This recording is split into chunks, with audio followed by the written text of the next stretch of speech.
ಜಮ್ಮು ಕಾಶ್ಮೀರದ ಸೋಫಿಯಾನಿಂದ ನಮ್ಮ ಪ್ರತಿನಿಧಿ ಜಗದೀಶ್ ನೇರ ಸಂಪರ್ಕದಲ್ಲಿ.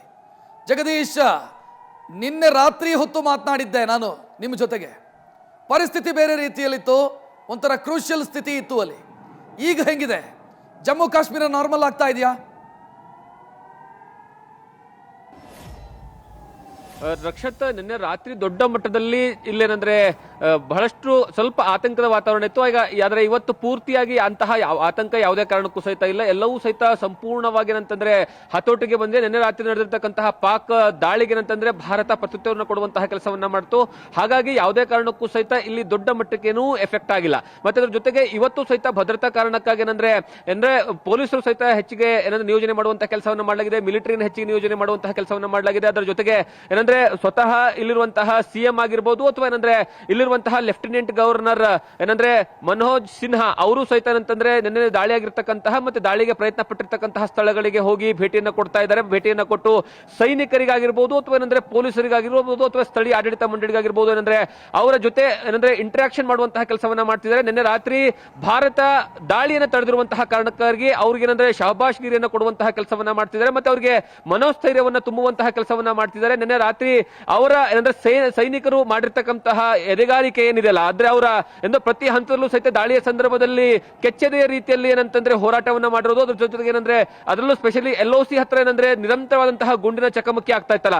ಒಂದು ಕಡೆಗೆ ಮಿಸೈಲ್ಸ್ ಬೀಳ್ತಾ ಇತ್ತು, ಮತ್ತೊಂದು ಕಡೆಗೆ ಮಿಸೈಲ್ಸ್ ಬರ್ತಾ ಇರುವಂತಹ ಸಂದರ್ಭದಲ್ಲಿ S-400 ಅದನ್ನ ಹೊಡೆದಾಕುವಂತಹ ಕೆಲಸ ಮಾಡ್ತಾ ಇದ್ರೆ ನೆಲಮಟ್ಟದಲ್ಲಿ ಭೂಮಿಯಲ್ಲಿ ನಿಂತ್ಕೊಂಡು ಗುಂಡಿನ ಚಕಮಕಿ ಮಾಡಿರುವಂತಹ ಸೈನಿಕರಿಗೂ ಸಹಿತ ಹೆಚ್ಚಿನ ಪ್ರೋತ್ಸಾಹ ಕೊಡುವಂತಹ ಕಾರಣಕ್ಕಾಗಿ ಅವರ ಕೆಲಸಕ್ಕೆ ಶ್ಲಾಘನೆ ಮಾಡುವಂತಹ ಕೆಲಸವನ್ನ ಇವತ್ತು ಮನೋಜ್ ಸಿನ್ಹಾ ಅವರು ಮಾಡಿದ್ದಾರೆ. ಇವತ್ತು ಪೂರ್ತಿಯಾಗಿ ಜಮ್ಮುವಿನ ಹಲವು ಜಿಲ್ಲೆಗಳಾಗಿರ್ಬೋದು ಅಥವಾ ಕಾಶ್ಮೀರದ ಸ್ಪೆಷಲಿ ದಕ್ಷಿಣ ಕಾಶ್ಮೀರ, ಆ ದಕ್ಷಿಣ ಕಾಶ್ಮೀರದ ಭಾಗದಲ್ಲಿ ದೊಡ್ಡ ಮಟ್ಟದಲ್ಲಿ ಊರಿ ಮತ್ತೆ ಅನಂತನಾಗ್, ಪೂಂಚ್ ಈ ಭಾಗಗಳೇನಿದಾವೆ ಅಲ್ಲೂ ಸಹಿತ ದಾಳಿ ನಡೀತಾ ಇತ್ತಲ್ಲ, ಅಂತಹ ಜಾಗಗಳಿಗೂ ಹೋಗಿ ಭೇಟಿಯನ್ನು ಕೊಟ್ಟು ಮಾತನಾಡಿಸುವಂತಹ ಕೆಲಸವನ್ನ ಮಾಡಿದ್ದಾರೆ. ಈಗ ಇವತ್ತು ಪೂರ್ತಿಯಾಗಿ ಸೈಲೆಂಟ್ ಆಗಿದೆ.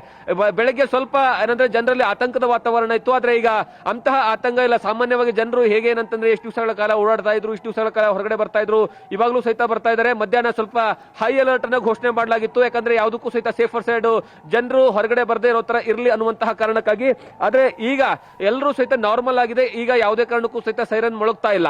ನಿನ್ನೆ ಜಮ್ಮು ಆಗಿರ್ಬೋದು ಅಥವಾ ಶ್ರೀನಗರ ಆಗಿರ್ಬೋದು, ಪೂಂಚ್ ಆಗಿರ್ಬೋದು ಅಥವಾ ರಜೌರಿ ಆಗಿರ್ಬೋದು, ಹೀಗೆ ಬಹಳಷ್ಟು ನಗರಗಳಲ್ಲಿ ಏಕಕಾಲದಲ್ಲಿ ಸೈರನ್ ಒಂಥರ ಅಲಾರಾಮ್ ಕೊಟ್ಟಿರುವಂತಹ ರೀತಿಯಲ್ಲಿ ಜನರು ಎಚ್ಚೆತ್ತುಕೊಳ್ಬೇಕು ಅನ್ನುವಂತಹ ಕಾರಣಕ್ಕಾಗಿ ಎಲ್ಲಾ ಕಡೆನೂ ಸಹಿತ ಒಂದ್ ಕಡೆ ಸೈರನ್ ಮೊಳಗ್ತಾ ಇತ್ತು, ಮತ್ತೊಂದ್ ಕಡೆಗೆ ಪೂರ್ತಿಯಾಗಿ ಇಡೀ ನಗರಗಳೇ ಶಟ್ ಡೌನ್ ಆಗಿದ್ವು. ಇಡೀ ನಗರಗಳಲ್ಲಿರುವಂತಹ ಎಲ್ಲಾ ಲೈಟ್ ಅನ್ನ ತೆಗೆಲಾಗಿದ್ದು, ಇಡೀ ನಗರವು ಕತ್ತಲಮಯ ಆಗಿತ್ತು. ಆದ್ರೆ ಈಗ ಅಂತಹ ವಾತಾವರಣ ಇಲ್ಲಿಗೆ ಮತ್ತೆ ಮರಳಿ ಯಥಾಸ್ಥಿತಿಗೆ ಬರ್ತಾ ಇದೆ. ಪಾಕ್ಗೆ ನಿನ್ನೆ ರಾತ್ರಿ ಕೊಟ್ಟಿರ್ತಕ್ಕಂತಹ ಭಾರತೀಯ ಸೇನೆ ಕೊಟ್ಟಿರ್ತಕ್ಕಂಥ ಉತ್ತರ ಇದೆಯಲ್ಲ, ಆ ಉತ್ತರಕ್ಕೆ ತತ್ತರಿಸಿ ಹೋಗಿದೆ ಪಾಕಿಸ್ತಾನ ಅಂತಂದ್ರೆ ತಪ್ಪಾಗಲಾರದು. ಹಾಗಾಗಿ ಇವತ್ತೇನು ಬೆಳಗ್ಗೆ ಬಹಳಷ್ಟು ಜನ ಹೇಳ್ತಾ ಇದ್ರು ಇವತ್ತು ಸಹಿತ ಅಟ್ಯಾಕ್ ಆಗುವಂತಹ ಸಾಧ್ಯತೆಗಳಿದಾವೆ ಅಂತ. ಅದರ ಜೊತೆಗೆ ಅಟ್ಯಾಕ್ ಆದಂತಹ ಸಂದರ್ಭದಲ್ಲಿ ಹೇಗಿರಬೇಕು ಅನ್ನುವಂತಹ ಮುನ್ನೆಚ್ಚರಿಕಾ ಕ್ರಮಗಳನ್ನ ಸಹಿತ ಇಲ್ಲಿರುವಂತಹ ಸರ್ಕಾರ ಆಗಲಿ ಅಥವಾ ಸೇನೆ ಗಸ್ತು ತಿರುಗುವಂತಹ ಕೆಲಸವನ್ನ ಮಾಡ್ತಾ ಇತ್ತು. ಮತ್ತೆ ಪ್ರತಿ ಹಳ್ಳಿಗೂ ರಕ್ಷತ್, ಯಾಕಂದ್ರೆ ನಾನು ಸುಮಾರು ಈಗ ಬೆಳಿಗ್ಗೆ ರಜೌರಿಯಲ್ಲಿದ್ದೆ, ರಜೌರಿ ಡಿಸ್ಟಿಕ್ ಇಂದ ಪೂಂಚ್ ಡಿಸ್ಟಿಕ್ ಬಂದೆ. ಪೂಂಚ್ ಡಿಸ್ಟಿಕ್ ಬರುವಂತಹ ಸಂದರ್ಭದಲ್ಲಿ ಒಂದೊಂದು ಪ್ರತಿ ಹಳ್ಳಲ್ಲಿಯೂ ಸಹಿತ ಸೈನಿಕರು ಇದ್ರಲ್ಲ, ಅವಾಗ ಏನಾಗುತ್ತೆ ಆಟೋಮೆಟಿಕಲಿ ಆಗಿರುವಂತಹ ಜನರಿಗೆ ಆ ಕಾನ್ಫಿಡೆಂಟ್ ಲೆವೆಲ್ ಜಾಸ್ತಿ ಆಗುತ್ತೆ. ನಮ್ಮನ್ನ ರಕ್ಷಣೆ ಮಾಡೋದಕ್ಕೆ ಭಾರತೀಯ ಸೇನೆ ಇದೆ ಅನ್ನುವಂತಹ ಮೆಸೇಜ್ ಪಾಸ್ ಮಾಡುವಂತಹ ಕೆಲಸ ಏನಿದೆಯಲ್ಲ, ಆ ಮೆಸೇಜ್ ಭಾರತೀಯ ಸೇನೆ ಮಾಡಿದೆ, ಆ ಮೆಸೇಜ್ ಕೊಡುವಂತಹ ಕೆಲಸವನ್ನ ಮಾಡಿದೆ. ಹಾಗಾಗಿ ಈಗ ಇಡೀ ಕಾಶ್ಮೀರ, ಇಡೀ ಶ್ರೀನಗರ ಪೂರ್ತಿಯಾಗಿ ಸೇಫ್ ಆಗಿದೆ. ಯಾಕಂದ್ರೆ ನಮ್ಮನ್ನ ರಕ್ಷಣೆ ಮಾಡ್ತಾ ಇರುವಂತದ್ದು ಭಾರತೀಯ ಸೇನೆ. ಭಾರತೀಯ ಸೇನೆಯ ಕೆಚ್ಚೆದೆಯ ನಡೆಗೆ, ಕೆಚ್ಚೆದೆಯ ಹೋರಾಟಕ್ಕೆ ಬಹಳಷ್ಟು ಜನ ಕಾಶ್ಮೀರ ಇಡೀ ದೇಶವೇ ಪ್ರಶಂಸೆ ಪಡುವಂತಹ ಘಟನೆ ನಿನ್ನೆ ನಡೆದಿರುವಂತದ್ದು. ಮತ್ತೆ ಅದರ ಜೊತೆಗೆ ಇವತ್ತು ರಾತ್ರಿಯೂ ಸಹಿತ ಮುನ್ನೆಚ್ಚರಿಕಾ ಕ್ರಮವಾಗಿ ಕೆಲವೊಂದು ಪ್ರದೇಶಗಳಲ್ಲಿ, ಅದರಲ್ಲೂ ಸ್ಪೆಷಲಿ LOC ಹತ್ರ ಹೈ ಅಲರ್ಟ್ ಘೋಷಣೆ ಮಾಡುವಂತಹ ಕೆಲಸವನ್ನ ಮಾಡಿದ್ದಾರೆ. ಒಟ್ಟು ಜಮ್ಮು ಕಾಶ್ಮೀರದ 13 ಜಿಲ್ಲೆಗಳೇನಿದಾವೆ, LOCಗೆ ಕನೆಕ್ಟ್ ಆಗುವಂತಹ ರಸ್ತೆಗಳು, ಕನೆಕ್ಟ್ ಆಗುವಂತಹ ಜಿಲ್ಲೆಗಳು, ಆ 13 ಜಿಲ್ಲೆಗಳಲ್ಲೂ ಸಹಿತ ಹೈ ಅಲರ್ಟ್ ಮುನ್ನೆಚ್ಚರಿಕಾ ಕ್ರಮವಾಗಿ ಹೈ ಅಲರ್ಟ್ ಅನ್ನು ಘೋಷಣೆ ಮಾಡಲಾಗಿದೆ. ಆ ಜಿಲ್ಲೆಯಲ್ಲಿರುವಂತಹ ಜನರು ಸಹಿತ ಆದಷ್ಟು ಸಂಜೆ 6 ಗಂಟೆಯ ಮೇಲ್ಪಟ್ಟು ಯಾವುದೇ ಕಾರಣಕ್ಕೂ ಹೊರಗಡೆ ಬರಬೇಡಿ, ಮತ್ತೆ ಆದಷ್ಟು ಲೈಟ್ ಅನ್ನ ಉರಿಸಬೇಡಿ ಅನ್ನುವಂಥದ್ದು, ಮತ್ತೆ ಅದಕ್ಕೆ ಬೇಕಾಗಿರ್ತಕ್ಕಂತಹ ಪ್ರಿಪರೇಷನ್ ಅನ್ನ ಸಹಿತ ಮಾಡ್ಲಾಗ್ತಾ ಇರುವಂತದ್ದು. ಮತ್ತೆ ಈಗ ನಾನು ಹೋಗ್ತಾ ಇರುವಂತದ್ದು ಯಾವ ಕಡೆಗೆ ಶ್ರೀನಗರದ ಕಡೆಗೆ. ನೀವು ಶ್ರೀನಗರ ಕಡೆಗೆ ಹೋಗ್ಬೇಕು ಅಂತಂದ್ರೆ, ನೀವು ಪೂಂಚಿಂದ ಶ್ರೀನಗರಕ್ಕೆ ಹೋಗ್ಬೇಕಂದ್ರೆ ಬರೋಬ್ಬರಿ 140ರಿಂದ 160 ಕಿಲೋಮೀಟರ್ ಆಗುತ್ತೆ. ಇದು ಎಂತಹ ಪ್ರದೇಶ ಅಂತಂದ್ರೆ ಪೂರ್ತಿ ಹಿಲ್ ಸ್ಟೇಷನ್. ಯಾವುದೇ ಕಾರಣಕ್ಕೂ ಸಹಿತ ಇಲ್ಲಿ ಅಪ್ಪಿತಪ್ಪಿ ನೆಟ್ವರ್ಕು ಸಹಿತ ಸಿಗಲ್ಲ ಅಂತಹ ಪ್ರದೇಶದಲ್ಲೂ ಸಹಿತ ಅಂತಂದ್ರೆ ಅತಿ ಹೆಚ್ಚಿನ ಪ್ರಮಾಣದಲ್ಲಿ ಸೇನೆಯನ್ನ ಭದ್ರತೆಗೆ ಕೊಡುವಂತಹ ಕೆಲಸವನ್ನ ಮಾಡಿದ್ದಾರೆ. ಮತ್ತೆ ಪ್ರತಿ ಹೆಜ್ಜೆಗೂ ಸಹಿತ ಸೇನೆ ಇರುವಂತಹ ಕಾರಣಕ್ಕಾಗಿ ಈಗ ಜನ ತುಂಬಾ ಸೇಫ್ ಆಗಿರುವಂತಹ ಪ್ರದೇಶ ಅಂತಂದ್ರೂ ತಪ್ಪಾಗ್ಲಾರ್ದು. ರಕ್ಷತ್, ಜಗದೀಶ್, ಇವತ್ತು ಏನಾದರೂ ಅಲರ್ಟ್ ಮೆಸೇಜ್ ಇದೆಯಾ?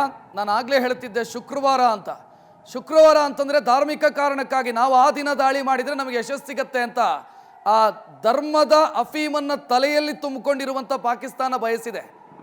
ಅಂಥದ್ದೇನಾದರೂ ಸಾಧ್ಯತೆ? ಅಲರ್ಟ್ ಮೆಸೇಜು, ಮುನ್ನೆಚ್ಚರಿಕೆಗಳು ಅಲ್ಲಿನ ಸಿವಿಲಿಯನ್ಸ್ಗೆ ಕೊಡಲಾಗಿದೆಯಾ ಮಿಲಿಟರಿ ಕಡೆಯಿಂದ? ರಕ್ಷಿತ, ಬೆಳಿಗ್ಗೆ 9 ಗಂಟೆ ಸುಮಾರಿಗೆ ಏನಂತಂದ್ರೆ 12 ಗಂಟೆಯ ಮೇಲ್ಪಟ್ಟು ದಾಳಿ ಆಗುವಂತಹ ಸಾಧ್ಯತೆಗಳಿದಾವೆ. ಹಾಗಾಗಿ ಜನರು ಯಾವುದೇ ಕಾರಣಕ್ಕೂ ಮನೆಯಿಂದ ಹೊರಗಡೆ ಬರಬೇಡಿ, ಮತ್ತೆ ಮನೆಯ ಛಾವಣಿ ಮೇಲೆ ನಿಂತ್ಕೋಬೇಡಿ, ಮನೆಯ ಬಾಲ್ಕನಿ ಮೇಲೆ ನಿಂತ್ಕೋಬೇಡಿ, ಯಾವುದೇ ಕಾರಣಕ್ಕೂ ಅಂಗಡಿ ಮುಗ್ಗಟ್ಟುಗಳನ್ನ ಓಪನ್ ಮಾಡಬೇಡಿ ಅಂತ ಹೈ ಅಲರ್ಟ್ ಮೆಸೇಜ್ ಅನ್ನ ಕೊಟ್ಟಿದ್ರು. ಆದ್ರೆ ಇನ್ನೂವರೆಗೂ ಸಹಿತ ಅಂತಹ ಏನಂದ್ರೆ ಎಮರ್ಜೆನ್ಸಿ ಇದ್ದಂತ ಸಂದರ್ಭದಲ್ಲಿ ಏನ್ ಮಾಡ್ತಾರೆ ಇಲ್ಲಿ ಅಂತಂದ್ರೆ ಏಕಕಾಲದಲ್ಲಿ ಸೈರನ್ ಮೊಳಗುತ್ತೆ.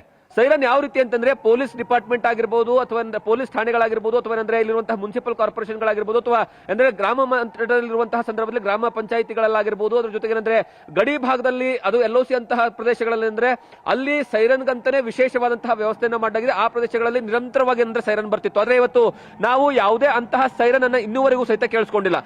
ಯಾಕಂದ್ರೆ ಆ ಸೈರನ್ ಯಾವಾಗ ಬರುತ್ತೆ ಅಂತಂದ್ರೆ ಏನಾದ್ರೂ ಎಮರ್ಜೆನ್ಸಿ ಇತ್ತು, ಏನಾದ್ರೂ ಮಿಸೈಲ್ಸ್ ಗಳಾಗಿರ್ಬೋದು, ಅಥವಾ ಪಾಕ್ ಏನಾದ್ರು ದಾಳಿ ಮಾಡುವಂತಹ ಸಂದರ್ಭ ಇತ್ತು, ದಾಳಿ ಮಾಡಕ್ ಶುರು ಮಾಡಿದೆ ಅಂತ ಸಂದರ್ಭದಲ್ಲಿ ಆ ರೀತಿಯ ಸೈರನ್ಗಳು ಬರ್ತಿದ್ವು. ಆದ್ರೆ ಮುನ್ನೆಚ್ಚರಿಕೆ ಕೊಟ್ಟಿರೋದು ಸತ್ಯ. 12 ಗಂಟೆಯ ಮೇಲ್ಪಟ್ಟು ದಾಳಿಯಾಗುವಂತಹ ಸಾಧ್ಯತೆ ಇದೆ ಅಂತ ಹೇಳಿ ಇಲ್ಲಿರುವಂತಹ ಇಂಟೆಲಿಜೆನ್ಸ್ ಸಹಿತ ಮಾಹಿತಿಯನ್ನು ಕೊಟ್ಟಿತ್ತು. ಆ ಕಾರಣಕ್ಕಾಗಿ ಪೊಲೀಸರು ಸಹಿತ ಪ್ರತಿ ಗ್ರಾಮಗಳಿಗೆ ಏನಂದ್ರೆ ಆ ಮೆಸೇಜ್ ಅನ್ನ ಪಾಸ್ ಮಾಡುವಂತಹ ಕೆಲಸವನ್ನ ಮಾಡಿದ್ರು. ಬಹಳಷ್ಟು ಜನ ನಿನ್ನೆ ರಾತ್ರಿಯ ದಾಳಿ ಏನಾಗಿತ್ತು, ನಿನ್ನೆ ರಾತ್ರಿಯ ಏನಂದ್ರೆ ಕಂಟಿನ್ಯೂಸ್ ಫೈರಿಂಗ್ ಏನಾಗಿತ್ತು, ಆ ಫೈರಿಂಗ್ ಆಗಿರುವಂತಹ ಕಾರಣಕ್ಕಾಗಿ ಆ ಸಂದರ್ಭದಲ್ಲಿ ಏನಂದ್ರೆ ಬಹಳಷ್ಟು ಜನ ಪ್ಯಾನಿಕ್ ಆಗಿದಂತೂ ಸತ್ಯ. ಆ ಕಾರಣಕ್ಕಾಗಿ ಬಹಳಷ್ಟು ಜನ ಏನಂದ್ರೆ ಈ ಗಡಿ ಭಾಗದಿಂದ LOC ಹತ್ತಿರದಿಂದ ಏನಂದ್ರೆ ಬೇರೆ ಬೇರೆ ಕಡೆಗೆ ಏನಂದ್ರೆ ಹೋಗುವಂತಹ ಏನಂದ್ರೆ ಲೆಕ್ಕಾಚಾರದಲ್ಲಿದ್ರು ಬಹಳಷ್ಟು ಜನ ಹೋಗಿದ್ದಾರೆ. ಅದು ಸ್ವತಃ ಸರ್ಕಾರ ಕೊಟ್ಟಿರುವಂತದ್ದು. ಯಾಕಂದ್ರೆ ಪ್ರಿಕಾಷನ್ ತಗೊಳ್ಳೋದು ಬಹಳಷ್ಟು ಇಂಪಾರ್ಟೆಂಟ್. ಯಾಕಂದ್ರೆ ಅಟ್ಯಾಕ್ ಆದ್ಮೇಲೆ ಅಥವಾ ಏನಂದ್ರೆ ಅನ್ಎಕ್ಸ್ಪೆಕ್ಟೆಡ್ ಭಾರತೀಯ ಸೇನೆಗೆ ಏನಂದ್ರೆ ಗುಂಡಿನ ಚಕಮಕಿಯಲ್ಲಿ ಜನಸಾಮಾನ್ಯರ ಸತ್ರೆ ಏನಂದ್ರೆ ಅದು ನೇರವಾದಂತಹ ಏನಂದ್ರೆ ಭಾರತದ ಸೇನೆ ಮೇಲೆ ಏನಂದ್ರೆ ಪರಿಣಾಮ ಬೀರುತ್ತೆ. ಯಾಕಂದ್ರೆ ಪ್ರತಿಯೊಬ್ಬ ವ್ಯಕ್ತಿಯನ್ನ ಸೇವ್ ಮಾಡೋ ಸಲುವಾಗಿ ಎಷ್ಟು ಕಷ್ಟ ಪಡ್ತಿದ್ದಾರೆ ಅಂತ ನೀವು LOC ಹತ್ರ ಬಂದು ನಿಂತ್ಕೊಂಡು ನೋಡಿದ್ರೆ ಗೊತ್ತಾಗುತ್ತೆ. ಯಾಕಂದ್ರೆ ಕಣ್ಣು ಮುಂದ್ಗಡೆ ನಾವು ನಿನ್ನೆ ರಾತ್ರಿ ರಕ್ಷಿತ ನಿಮ್ ಜೊತೆ ಮಾತಾಡೋ ಸಂದರ್ಭದಲ್ಲಿ ಯಾವ ರೀತಿಯಾಗಿ ಫೈರಿಂಗ್ ಆಗ್ತಾ ಇತ್ತು. ನಾವು ನಿರಂತರವಾಗಿ ಫೈರಿಂಗ್ ಅಂತಂದ್ರೆ ಕ್ಯಾಮ್ರಾದಲ್ಲೂ ಸಹಿತ ಶೂಟ್ ಮಾಡುವಂತಹ ಕೆಲಸವನ್ನ ಮಾಡಿದ್ವಿ. ಅಂತಹ ಫೈರಿಂಗ್ ಸಂದರ್ಭದಲ್ಲೂ ಸಹಿತ ಜನರನ್ನ ರಕ್ಷಣೆ ಮಾಡುವಂತಹ ಕೆಲಸವನ್ನ ಒಬ್ಬ ಸಿವಿಲಿಯನ್ಸ್ ಅನ್ನು ಸಹಿತ ಏನಂದ್ರೆ ಆ ಪಾಕಿಗಳ ಗುಂಡಿಗೆ ಬಲಿ ಕೊಡ್ಲಾರ್ದ ರೀತಿಯಲ್ಲಿ ಏನಂತಂದ್ರೆ ಅವ್ರನ್ನ ಸೇವ್ ಮಾಡಿರುವಂತದ್ದು ಭಾರತೀಯ ಸೇನೆ. ಹಾಗಾಗಿ ಭಾರತೀಯ ಸೈನಿಕರಿಗೆ ಸಲ್ಯೂಟ್ ಹೊಡಿಲೇಬೇಕು. ಅಷ್ಟರಷ್ಟು ಏನಂದ್ರೆ ಮಟ್ಟಕ್ಕೆ ಇಲ್ಲಿರುವಂತಹ ಜನರನ್ನ ಸೇವ್ ಮಾಡಿರುವಂತಹ ಕಾರಣಕ್ಕಾಗಿ ಮತ್ತೆ ಪಾಕಿಗಳನ್ನ ಸೆದೆ ಬಡಿಯುವಂತಹ ಕೆಲಸವನ್ನ ಮಾಡಿ ಅವ್ರನ್ನ ಹಿಮ್ಮೆಟ್ಟಿಸುವಂತಹ ಕೆಲಸವನ್ನ ಮಾಡಿರುವಂತಹ ಕಾರಣಕ್ಕಾಗಿ ಈಗ ಭಾರತೀಯ ಸೈನಿಕರ ಮೇಲೆ ಮತ್ತೆ ಭಾರತ ಸರ್ಕಾರದ ಮೇಲೆ ಇಲ್ಲಿರುವಂತಹ ಜನರಿಗೆ ಮತ್ತಷ್ಟು ಗೌರವ ಮತ್ತೆ ಅದ್ರ ಜೊತೆಗೆ ಹೆಮ್ಮೆ ಬರುವಂತಹ ಪ್ರಸಂಗ ನಿರ್ಮಾಣ ಆಗ್ತಾ ಇರುವಂತದ್ದು. ರಕ್ಷತ್, ಜಗದೀಶ್, LOC ಯಲ್ಲಿ ಏನಾಗ್ತಿದೆ ಈ ಬಗ್ಗೆ ಏನಾದರೂ ಅಪ್ಡೇಟ್ ಇದೆಯಾ? ಯಾಕಂತಂದ್ರೆ ನಿರಂತರವಾಗಿ ಶೆಲ್ಲಿಂಗ್ ಆಗ್ತಾ ಇತ್ತು ಮೊನ್ನೆಯಿಂದಲೂ ಕೂಡ. ಪಾಕಿಸ್ತಾನ ಅದರ ಪ್ರಮಾಣವನ್ನು ಕಡಿಮೆ ಮಾಡಿಕೊಂಡಿದೆಯಾ ಅಥವಾ ಮತ್ತಷ್ಟು ಜಾಸ್ತಿ ಆಗಿದೆಯಾ? ರಕ್ಷತ್, ನಿನ್ನೆ ರಾತ್ರಿಯಿಂದ ಬೆಳಗ್ಗೆನ 4:50 ಅಥವಾ 5 ಗಂಟೆವರೆಗೆ ನಿರಂತರವಾದಂತಹ ಶೆಲ್ಲಿಂಗ್ ದಾಳಿ ಆಗ್ತಾ ಇತ್ತು. ಆದ್ರೆ ಯಾವಾಗ 5 ಗಂಟೆಯ ಮೇಲ್ಪಟ್ಟು 5 ಗಂಟೆವರೆಗೂ ಸಹಿತ ಭಾರತ ನಿರಂತರವಾಗಿ ರಿಪ್ಲೈ ಕೊಡುವಂತಹ ಕೆಲಸ ಏನು ಮಾಡ್ತಲ್ಲ, ಅದಾದ್ಮೇಲೆ ಶೆಲ್ಲಿಂಗ್ ಬಹುತೇಕ ನಿಂತಿದೆ. ಬಹುತೇಕ ಯಾವುದೇ ಕಾರಣಕ್ಕೂ ಸಹಿತ ಇಲ್ಲ. ಮಧ್ಯಾಹ್ನ 12 ಗಂಟೆ ಮೇಲ್ಪಟ್ಟು ಆಗುವಂತಹ ಸಾಧ್ಯತೆಗಳಿದೆ ಅಂತ ಹೇಳಲಾಗ್ತಾ ಇತ್ತು. ಆದ್ರೆ ಇಲ್ಲಿವರೆಗೂ ಸಹಿತ ಅಂತದ್ದು ಯಾವುದೇ ಘಟನೆಗಳು ಸಹಿತ ನಡೆದಿಲ್ಲ. ಬಹುತೇಕ ಏನಂದ್ರೆ ಇವತ್ತು ರಾತ್ರಿ ಆಗುತ್ತೆ ಅನ್ನುವಂತಹ ಲೆಕ್ಕಾಚಾರದಲ್ಲಿದ್ದಾರೆ. ಯಾಕಂದ್ರೆ ನೀವು ಅಬ್ಸರ್ವ್ ಮಾಡಿ, ನೀವು ಯಾವಾಗ ಈ ಪೆಹಲ್ಗಾಮ್ ದಾಳಿ ಆಗುತ್ತೆ, ಪೆಹಲ್ಗಾಮ್ ದಾಳಿ ಆದಂತಹ ಸಂದರ್ಭದಲ್ಲೂ ಸಹಿತ ಪಾಕಿಸ್ತಾನ ಸೈನಿಕರು LOC ಹತ್ರ ನಿರಂತರವಾಗಿ ದಾಳಿಯನ್ನ ಮಾಡ್ತಿರುವಂತದ್ದೇ 11 ಗಂಟೆಯ ಮೇಲ್ಪಟ್ಟು, ಮಧ್ಯರಾತ್ರಿ 11 ಗಂಟೆಯ ಮೇಲ್ಪಟ್ಟ ದಾಳಿಯನ್ನು ಶುರು ಮಾಡಿದ್ರೆ ಬೆಳಗಿನ ಜಾವ 4 ಗಂಟೆವರೆಗೂ ಸಹಿತ ನಿರಂತರವಾದಂತಹ ದಾಳಿಯನ್ನ ಮಾಡ್ತಿದ್ರು. ಅದಕ್ಕೆ ಪ್ರತ್ಯುತ್ತರ ಕೊಡುವಂತಹ ಕೆಲಸವನ್ನು ಸಹಿತ ಭಾರತೀಯ ಸೇನೆ ಮಾಡ್ತಾ ಇತ್ತು ಇಲ್ಲಿಯವರೆಗೆ. ಯಾಕಂದ್ರೆ ಕಳೆದ 2 ದಿವಸಗಳಿಂದ ಡೇ ಟೈಮ್ ಅಲ್ಲೂ ಸಹಿತ ಅಂದ್ರೆ ಗುಂಡಿನ ಚಕಮಕಿ ನಡೀತಾ ಇತ್ತು. ಆದ್ರೆ ಇವತ್ತು ಅಂತಹ ಯಾವುದೇ ಗುಂಡಿನ ಚಕಮಕಿ ಆಗಿಲ್ಲ. ಕೇವಲ ಒಂದು ಭಾಗದಲ್ಲಿ ಮಾತ್ರ ಏನಂದ್ರೆ ಉರಿ ಜಿಲ್ಲೆಯಲ್ಲಿ ಏನಿದೆ, ಉರಿ ಜಿಲ್ಲೆಯ ಗಡಿ ಭಾಗದಲ್ಲಿ 2 ಗ್ರಾಮಗಳ ಹತ್ರ ಏನಂತಂದ್ರೆ LOC ಹತ್ರ ಏನಂದ್ರೆ ಆ ಗುಂಡಿನ ಚಕಮಕಿ ನಡೆದಿದೆ ಅಂತ ಗೊತ್ತಾಗಿದೆ. ಆದ್ರೆ ಅಲ್ಲಿ ಅಂತಹ ದೊಡ್ಡ ಮಟ್ಟದ ಚಕಮಕಿ ಏನಲ್ಲ. ಯಾಕಂದ್ರೆ ಅಲ್ಲಿ ಸಣ್ಣ ಪುಟ್ಟ ಏನಂದ್ರೆ ಏನೋ ಗುಂಡಿನ ಚಕಮಕಿ ಆಗಿದೆ ಅನ್ನುವಂತಹ ವಿಚಾರಗಳನ್ನ ಗೊತ್ತಾಗಿತ್ತು. ಅದರಿಂದ ಯಾವುದೇ ಹಾನಿನೂ ಆಗಿಲ್ಲ, ಅಥವಾ ಏನಂದ್ರೆ ಅದಕ್ಕೆ ಏನಂದ್ರೆ ಭಾರತ ಯಾವ ರೀತಿಯಾಗಿ ಪ್ರತ್ಯುತ್ತರ ಕೊಡಬೇಕು ಆ ಪ್ರತ್ಯುತ್ತರ ಕೊಡುವಂತಹ ಕೆಲಸವನ್ನ ಮಾಡಿದೆ.